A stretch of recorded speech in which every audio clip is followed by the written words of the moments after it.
what you see is not what you get at first. When you look at my photographs, it's all nice and pretty, and then you look a little bit longer and then you realize that there's something dark going on, something horrible or something oddly funny or humorous or absurd. Do you view like life like that? I think so. I think so. Yeah, I think, yeah. Like, yeah, is your art just intuitive? Yeah, it is. You're not like setting out to go, I want to take on the group of 7 because of what they've done kind of to the psyche of the artistic world here in Canada or something. No, you know, but I have discovered that afterwards, but how I began, Plug-in was having a fundraiser called A Group of 7 with a Twist, and I was doing another series called the Canadiana Martyrdom series, and I decided to take a painting that the Winnipeg Art Gallery had just purchased called Early Snow, and I took Bob and Doug McKenzie, who I was going to use them in another piece, and then just inserted them into this landscape and surrounded them with wolves. You know, like, so there they are, too drunk to know they're going to be devoured by wolves. Right. When I started looking at the Group of 7 and reading about the Group of 7, there's a real split between how Canadians revere these painters, but the idea that they represent Canadian nationalism is questionable because, you know, do they talk about the French? Do they talk about women? Do they talk about First Nations people? You know, no. So I sort of like that I'm subverting them at the same time, obliquely honoring them. Just talking about all the assimilation of input or whatever that comes into you as an artist and then comes out in your work. Like, do you think Winnipeg has had that kind of?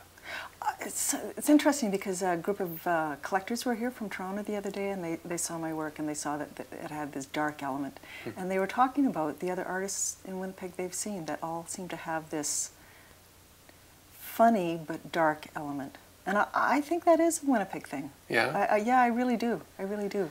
Have you ever had this experience where here there was lots of support and excitement in what you're doing, and then all of a sudden it left Winnipeg and people hit just the fan? Yeah, well, I anticipate if I were to show it, say, at the Winnipeg Art Gallery, I think people would be okay with it. But it's going to be shown at the McMichael Canadian Art Collection, which is that's Group of 7 territory. Sure and is. I don't know if they have shrines in their homes, but you know, I'm sure the reception's going to be a little bit different because, you know, I am making fun of their heroes, their art heroes. So, but I don't know because the work is so new. I'll let you know. I mean, TBA, right? Right. Yeah.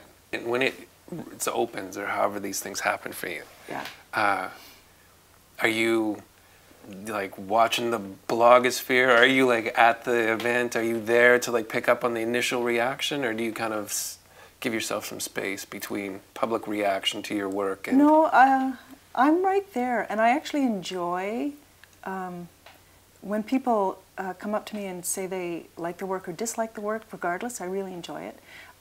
Once I was talking to a man who said, this is about my earlier black and white work, and he said, your work makes me so angry. And I said, oh, that's great, because I was pretty angry when I made it, you know. And he was, you know, I think he wanted me to say, well, get lost or kind of thing. But I embraced his criticism, and I said, what is it exactly that, you know, why does it make you angry? And then we had a really great talk. And so you felt like his emotional reaction to whatever that work was appropriate? Oh, totally. Yeah, totally. Do you ever find yourself like you're in a really happy, positive frame of life and mind, and then coming to work and working on something that's really quite dark and maybe a bit disturbing, but not having a disconnect in your personal and your... Yeah. Is it like, do you have to be in an angry place to work on an angry piece? No. Like in the 90s, I was angry and I did a lot of black and white work, and it was, you know, all on the body and things to do with pain and psychic discomfort and things like that. And that was, you know, that was the 90s. This is now 15 years later, and I'm actually in a better spot. So I think that's why my work now is reflecting. There's still a dark element because I'm interested in that, but I'm a happier person, and I think that's why there's a lot more humor. There was no humor in the earlier work. How long have you lived in Wolseley?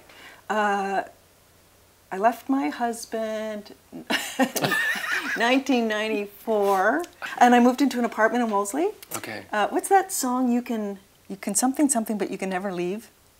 Oh yeah, it's the Hotel California. Yeah, you can sing it for me. You can check out anytime you want, but you can never leave. Yes. Okay. You can check that, and that's how I feel about Wolseley. Once you move in to Wolseley, you're there for life. It's such a fantastic area. And after I lived in this apartment right across from Prairie Grass. Okay. And then I just moved a couple years ago to a house right near the neighborhood cafe.